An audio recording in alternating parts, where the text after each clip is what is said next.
দ্বিতীয় দিনে দেশ জুড়ে প্রার্থীদের প্রচারণায় সরগরম ছিল ভোটের মাঠ।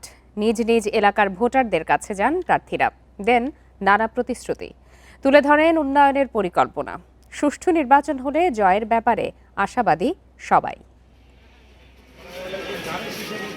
আনুষ্ঠানিক প্রচারণা শুরুর দ্বিতীয় দিনে ভোট চাইতে এলাকা চষে বেড়াচ্ছেন প্রার্থীরা। কক্সবাজারের চকরিয়ার সুরাজপুর মানিকপুরে শুক্রবার দিনভর গণসংযোগ ও পথসভা করেন বিএনপি প্রার্থী সালাউদ্দিন আহমেদ। বলেন, যারা ভারতের পক্ষে ছিল তারা সেখানেই পালিয়েছে। আরেকটি শক্তি বিদেশিদের গোলামি করে বিভ্রান্তিকর রাজনীতি করছে। নতুন রিন গভীর থেকে পরিষ্কার করে কাপড়কে রাখে নতুনের মতো উজ্জ্বল। নতুন রিন অ্যাডভান্সড পাউডার। ইন্ডিয়ার মাল তো ইন্ডিয়াতে রপ্তানি হয়ে গেছে, এখন নতুন করে আবার পাকিস্তানি মাল আসবে নাকি? না, বাংলাদেশের শক্তি, বাংলাদেশের মানুষের দল, বাংলাদেশের স্বাধীনতার পক্ষের দল, বাংলাদেশের গণতন্ত্র এবং উন্নয়নের দলের নাম বিএনপি, বাংলাদেশ জাতীয়তাবাদী দল। বরিশাল নগরীর বিএম কলেজ এলাকা থেকে প্রচারণা শুরু করেন ৫ আসনের বাসদ প্রার্থী মনীষা চক্রবর্তী।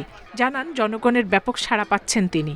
আমরা জনগণের অভূতপূর্ব সাড়া পাচ্ছি। আমরা যেখানেই যাচ্ছি প্রচণ্ড পজিটিভ রেসপন্স পাচ্ছি এবং আমরা বিশ্বাস করি যে জুলাই অভ্যুত্থানের পরে মানুষ একটা পরিবর্তন দেখতে চায় এবং সেই পরিবর্তনের প্রতীক হিসেবে মইকে বেছে নেওয়ার আগ্রহ অনেকের মধ্যেই আছে।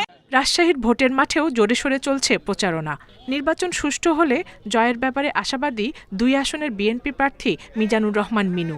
সুন্দর বসবাস উপযোগী, নিরাপদ মহানগরী, পরিচ্ছন্ন মহানগরী, সবুজ মহানগরী এবং সেই সঙ্গে সঙ্গে নিরাপত্তা সুনিশ্চিত করব। প্রার্থীদের প্রচারণায় উত্তাপ বাড়ছে সিরাজগঞ্জ ৪ আসনে। এখানে জামাত প্রার্থী রফিকুল ইসলাম খান প্রচারণা চালান উল্লাপাড়া পৌর এলাকায়।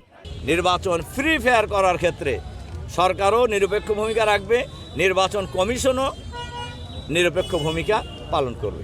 এছাড়া প্রচারণা চালান ঢাকা ১৯, মানিকগঞ্জ, চাঁদপুর, নাটোর, খুলনার বিভিন্ন আসনের বিএনপি, জামায়াত সহ বিভিন্ন দলের প্রার্থীরা। দীর্ঘদিন ধরে ধানের শীষের জন্য অপেক্ষা করছে, সেই অপেক্ষার সময় এখন এসেছে। নির্বাচন সুষ্ঠু হলে জয়ের ব্যাপারে আশাবাদী প্রার্থীরা। এজন্য নির্বাচন কমিশনকে আরও তৎপর হওয়ার তাগিদ তাদের।